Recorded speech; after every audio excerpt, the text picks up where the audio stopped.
wabarakatuh. Halo semua, selamat datang di podcast kami Sejarah Gokil. Waduh, topik kita kali ini apa nih bro? Tapi sebelum pembahasan, kita kenalan dulu dong. Kan tak kenal maka tak sayang.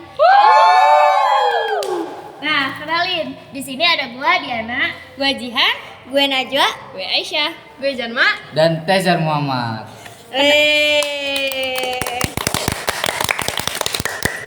Penasaran kan topik yang kita bahas kali ini apa? Simak terus podcast kita sampai habis ya. Hai teman-teman, aku lagi pengen tahu banyak tentang Perang Aceh. Kenapa sih bisa berlangsung sampai hampir 30 tahun? Apa yang bikin konflik ini rumit banget? Wah, itu topik yang menarik. Jadi, Perang Aceh dimulai pada tahun 1873, tapi akar konfliknya udah ada jauh sebelumnya. Aceh adalah kerajaan Islam yang kuat dan berpengaruh di Nusantara. Sultan Iskandar Muda yang memimpin di awal abad ke-17 bahkan menjadikan Aceh pusat perdagangan dan penyebaran Islam. Betul, saat Belanda mulai menguasai daerah lain, mereka merasa perlu mengendalikan Aceh untuk mengamankan jalur perdagangan rempah-rempah. Makanya ketika Belanda masuk, Aceh merasa terancam dan berusaha melawan. Teman-teman tahu nggak sih kenapa Belanda ingin menguasai Aceh? Nah, itu karena Belanda itu ingin mewujudkan Pax Neerlandica. Pax Neerlandica yaitu Belanda ingin menguasai seluruh Nusantara termasuk Pulau Sumatera serta membebaskannya dari segala pengaruh dan intervensi negara-negara lain seperti Inggris, Prancis, dan Amerika Serikat. Pax Neerlandica itu demi kepentingan ekonomi. Belanda tidak mau ada pesaing lain yang mengganggu kebijakan monopolinya di Nusantara termasuk Aceh. Selanjutnya juga Belanda ingin mewujudkan untuk bisa memperluas akses seluas-luasnya bagi pengusaha-pengusaha swasta asing untuk melakukan kegiatan ekonomi di Nusantara, terutama untuk membuka perkebunan dan pertambangan.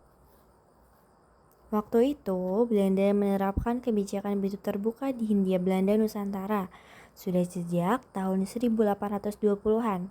Dalam perkembangan selanjutnya, yaitu sejak tahun 1880-an, motivasinya bertambah, yaitu ingin menguasai sumber minyak di wilayah utara Aceh. Sementara itu, Traktat London tahun 1824 tetap memungkinkan Inggris berdagang secara leluasa di Pulau Sumatera. Bagi Inggris, wilayah Aceh, Bengkulu, Palembang, dan Tanah Minang sangat berharga untuk dilepaskan. Oleh karena itu, Inggris berkepentingan untuk selalu menaruh perhatian pada segala sesuatu yang terjadi di Selat Malaka, yang merupakan jalur perdagangan Tiongkok India yang menjadi tujuan akhir dari kegiatan perdagangan di wilayah-wilayah itu. Waktu itu, Belanda menerapkan kebijakan begitu terbuka di Hindia Belanda Nusantara sudah sejak tahun 1820-an. Dalam perkembangan selanjutnya, yaitu sejak tahun 1880-an, motivasinya bertambah, yaitu ingin menguasai sumber minyak di wilayah utara Aceh. Sementara itu, Traktat London tahun 1824 tetap memungkinkan Inggris berdagang secara leluasa di Pulau Sumatera. Bagi Inggris, wilayah Aceh, Bengkulu, Palembang, dan Tanah Minang sangat berharga untuk dilepaskan. Oleh karena itu, Inggris berkepentingan untuk selalu menaruh perhatian pada segala sesuatu yang terjadi di Selat Malaka, yang merupakan jalur perdagangan Tiongkok India, yang menjadi tujuan akhir dari kegiatan perdagangan di wilayah. Dan itu adalah titik awal konflik yang panjang. Belanda awalnya mengklaim bahwa mereka datang untuk menegakkan hukum, tetapi sebenarnya tujuan mereka adalah untuk menguasai sumber daya dan memperluas kekuasaan. Aceh pun tidak mau tinggal diam. Pada bulan Maret pada tahun 1873, Belanda pada pimpinan Jenderal J.H.R. Kohler melancarkan serangan pertama langsung ke pusat istana, yaitu di Kutaraja, Banda Aceh. Dengan kekuatan 3.000 serdadu, di luar dugaan Belanda dipukul mundur dengan korban jiwa yang besar yang menyebabkan Jenderal Kohler bersama 80 serdadu. Teman-teman, jadi di sini aku akan menceritakan tentang jalannya Perang Aceh. Gimana sih Perang Aceh pada masa itu? Jadi, pada awal tahun 1873, utusan Aceh berunding dengan konsul Amerika Serikat di Singapura mengenai kemungkinan terwujudnya suatu perjanjian antara Aceh dan Amerika Serikat.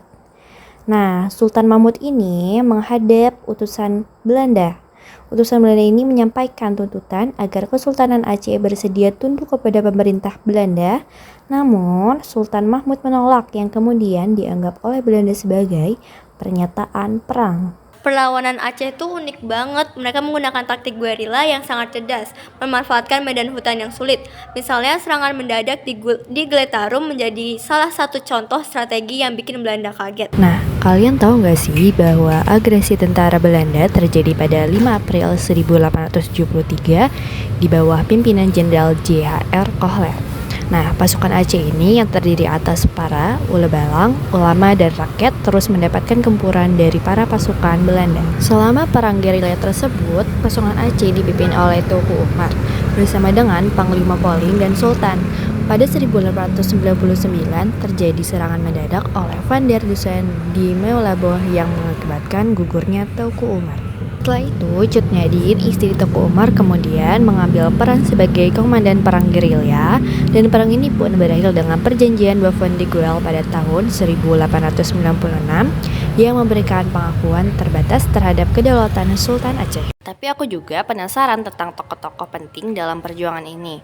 Aku dengar banyak tentang Cut Nyadin. Kenapa dia begitu terkenal? Cut Nyadin adalah pahlawan wanita yang sangat berpengaruh dalam perang Aceh. Setelah suaminya Teuku Umar gugur, dia mengambil alih komando pasukan. Dia dikenal dengan semangat juangnya yang tak kenal lelah dan strategi yang brilian. Dia jadi simbol kekuatan perempuan dalam perjuangan melawan penjajahan. Betul, banyak cerita heroik tentang Cut Nyadin. Perlawanan dilanjutkan oleh Cut Nyadin dan berakhir ketika Cut Nyadin ditangkap tahun 1905. Lalu diasingkan ke Sumedang, Jawa Barat sampai wafatnya tahun 1908. Perlawanan rakyat dengan skala yang lebih kecil terus terjadi setelah itu. Namun, meskipun Aceh melakukan banyak perlawanan, Belanda tetap memiliki keunggulan dalam hal sumber daya. Mereka membawa pasukan besar, senjata modern, dan strategi militer yang terorganisir. Belanda juga pakai taktik brutal, menghancurkan desa-desa yang dianggap mendukung perlawanan. Ini bikin suasana ketakutan di masyarakat loh. Selain itu, ada faktor politik yang penting juga. Belanda memanfaatkan perpecahan di antara kelompok-kelompok di Aceh. Mereka menjalin aliansi dengan beberapa faksi untuk melemahkan perlawanan. Itu sih taktik klasik ya dalam perang, pecah belah untuk menguasai. Jadi, meskipun Aceh menunjukkan keberanian luar biasa, mereka akhirnya kalah. Apa dampaknya bagi Aceh dan Indonesia setelah perang ini? Setelah perang, Belanda berusaha mengendalikan Aceh dengan ketat. Mereka menetapkan kebijakan kolonial yang menindas, tetapi semangat perlawanan tetap ada. Banyak tokoh baru yang muncul terinspirasi oleh perjuangan Aceh dan mulai mengorganisir gerakan anti kolonial di seluruh Indonesia. Dan kita juga tidak bisa lupa bahwa meskipun perang ini berlangsung lama, banyak pelajaran kita bisa ambil. Perjuangan Aceh adalah simbol ketahanan dan keberanian dalam menghadapi penindasan. Ini menginspirasi generasi berikutnya untuk berjuang demi kemerdekaan. Betul, bahkan hingga sekarang banyak orang di Aceh yang merayakan warisan perjuangan mereka. Mereka mengingat para pahlawan dan berusaha melestarikan kisah-kisah heroik sebagai bagian dari identitas budaya mereka. Kita juga harus ingat bahwa kisah perang Aceh bukan hanya tentang kekalahan. Ini juga tentang semangat juang yang tak pernah padam. Kita perlu menghargai perjuangan mereka dan meneruskan semangat itu di zaman sekarang.